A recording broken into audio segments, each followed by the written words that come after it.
Hello. Today I'm going to start with vaccines as we usually do. 2.2 million have received their first and second dose and are fully vaccinated.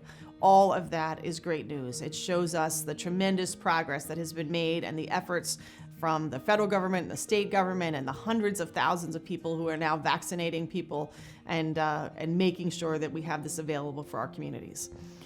On the other side of the coin, as I sit here with you today, we have 4,500 open slots available for people to get vaccinated. So a couple things. One, if you do have someone in your life that still needs a vaccine, please go to our website. That link will be open, and it will be open until we have those slots filled.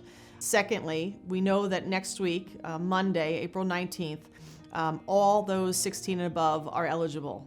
We know that the vaccine is the fastest way to slow the spread. And that's why it is so important that we address the questions that people have about the vaccine. Now, on our website, you can find the links to our town halls that we had done. So if people have questions, you can go back and listen to those at your own leisure.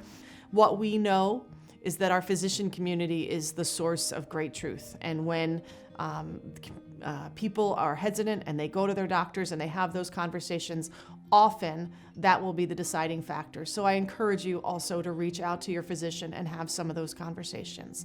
While we're not seeing the numbers nearly as terrible as we did before, the fact that the transmission rate is second in the country in New Jersey continues to give us pause.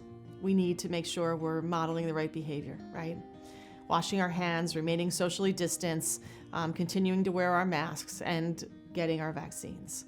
I'm sharing today a story of probably the most important thing we do as healthcare workers. We listen. Even when the data tells us different things, we need to make sure we're listening to our patients. And we had a situation recently with a 32-year-old woman who came into our ED in Vineland, our emergency room in Vineland. She was complaining of chest pains, and she said that she has been struggling since 2014.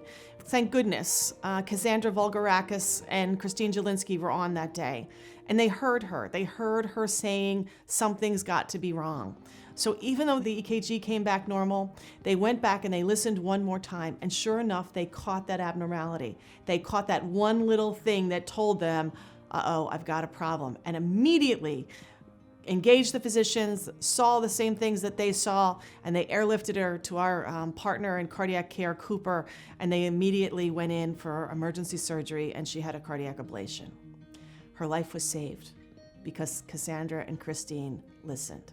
And so we're thankful. We're thankful for our teams that they do this all the time, and we're thankful mostly for our patients who give us the trust and the partnership to be able to do this with them.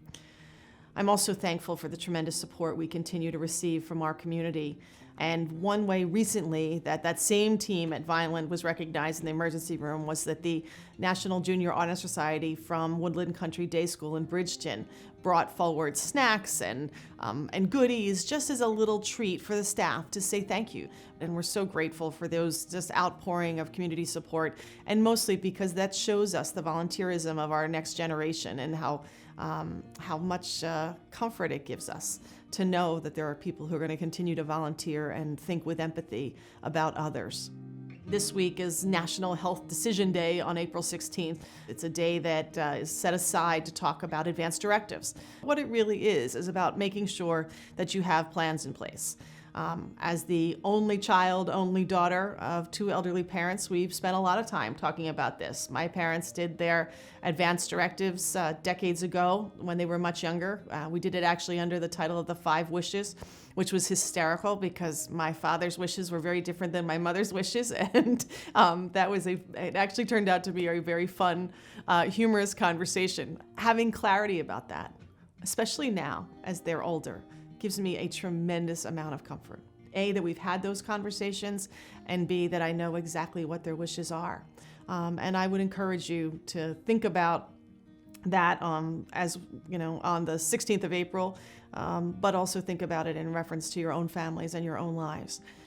It really is about the theme today, right? Control with the vaccine that will allow us to stem the virus. Control of making sure that your words are listened to, as we did in Vineland Emergency Room with Cassandra and Christine, and control about your own decisions at the end of your life.